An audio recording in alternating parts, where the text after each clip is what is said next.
What's going on, everybody? Your boy Wetz here for UFC 308. I'm dropping this video to give you my predictions. The last couple cards, I haven't done too bad. I have not done too bad, but the one thing I am always reminded of when I drop predictions or don't drop them, I just keep them in secret and just kind of think for myself. It is hard. It is really hard. This stuff is not easy. But we have UFC 308. Getting into the middleweight bout, this one is going to be a banger. Going to be an absolute banger. Robert Whittaker versus Khamzat Chimaev. Robert Whittaker, the number 3 contender in middleweight. Khamzat, the number 12 contender in middleweight. Khamzat's coming in at a minus 245 favorite. Whittaker's the plus 200 favorite. And I'll tell you what.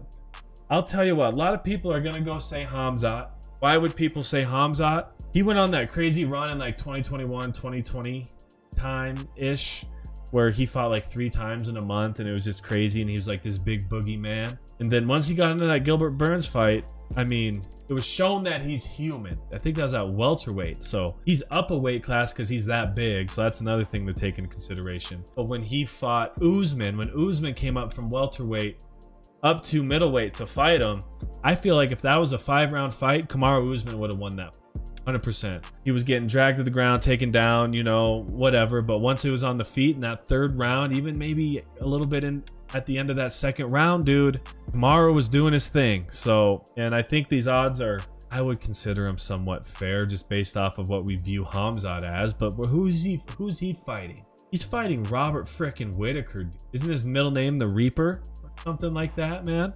Robert Whittaker is the real deal. If Israel Adesanya didn't exist, I feel like Robert Whittaker would have ran that division for a while.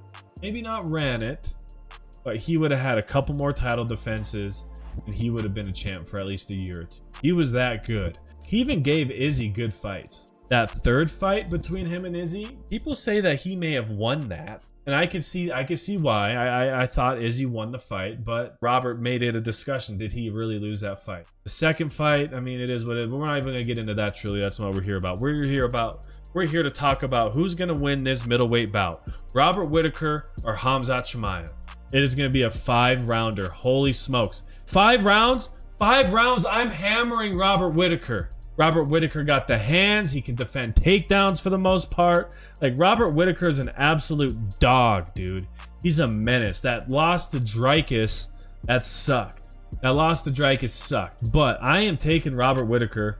His takedown defense is 82%. Takedown accuracy, 38%. 46% for Khamzat. Takedown average, Khamzat's trying to get 4 takedowns per. He gets 4 takedowns per 3 rounds. What's it gonna be? Who's gonna break? But I guarantee once Khamzat gets back on the feet, and if Robert can stay out of the submissions, he can stay out of that ground and pound game, he can get it back to the feet and even maybe end up on top of Khamzat. Robert Whittaker, I think Robert Whittaker wins this fight, dude.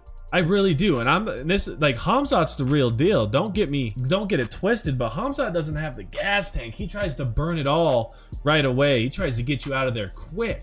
And it's gotten him in trouble in 2 fights. 2 fights it's got him in trouble. And Robert Whittaker, he's like that. He's been there. He's been in the trenches. Yeah, he's been in the 5th. I'm taking Robert Whittaker versus Khamzat Chimaev on Saturday. For all those reasons I just stated. Better hands. And Khamzat can hit. But he wants to take you down. He wants to submit you. He wants to choke you out.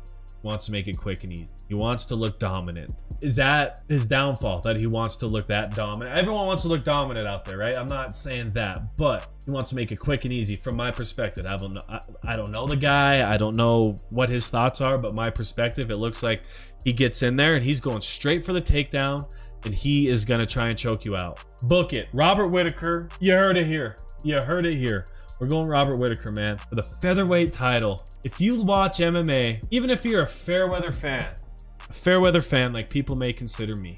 I'm not necessarily hardcore. I don't know every single person. I don't watch every single card, but I keep up enough to know what's going on. If you're a fan of MMA, you love Max, the Blessed Express Holloway, dude. This guy is legit. He's a just great spirit, great dude, but he's fighting Ilya Topuria, who just knocked out Alexander the Great Volkanovski. That ripped my heart out. And I like Ilya. I think Ilya's a bad dude, but the way he put Alex Volkanovski out, dude, I was like, made you just kind of think for a second, like, is this real life? Did that really just happen? Ilia Topuria is a -238 favorite. Max is a +195 underdog. This is tough. This is really tough. What it comes down to for me is Max really want to stand, point down to the ground, and say, let's bang with this guy? They both have the same reach. Max is 4 inches taller, though, and Max has 5-inch like leg reach advantage. Ilya's gonna have to get inside, even though he has the same wingspan. Dude, I don't know, man. And Ilya has a good ground game. Man, I don't know. 15-0, 26-7. Comac said it best in the chat right now. I've never been so nervous for a fight before because I don't want to see Max get knocked out. And that's the thing. Is Max's volume gonna outweigh Ilya's power? And what has Ilya not shown us that he does have in the arsenal that he can pull out during this fight? He knocks dudes out cold. He makes dudes look stupid. You're like, damn, that looked too easy. You see this guy hitting the weight, like the weighted bag, and you're like, damn. But then you have Max, the vet. He's fought everybody. He's fought Dustin Poirier. He's fought Gaethje. He's fought Conor McGregor. He's fought Volkanovski multiple times. He's ran through the featherweight division, if not a couple dudes a couple times. If Alexander Volkanovski didn't exist, that dude would have been Max Holloway. Then he knocks out Justin Gaethje, and it's like, okay, he can take a hit if he's taking hits from Gaethje. But does Ilya have that different power? Dude, I'm just saying, like, if I watch Max Holloway somehow get knocked out this fight, I won't be able to handle that. I won't be able to handle that. And I like Ilya.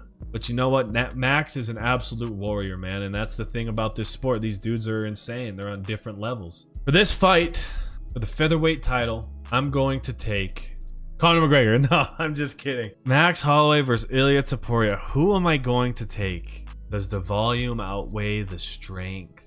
All right. For the featherweight championship of the world, the featherweight title in the UFC, the Ultimate Fighting Championship, I am going to take Max the Blessed Holloway, baby. Let's go. Screw it. Volume's gonna outweigh the power.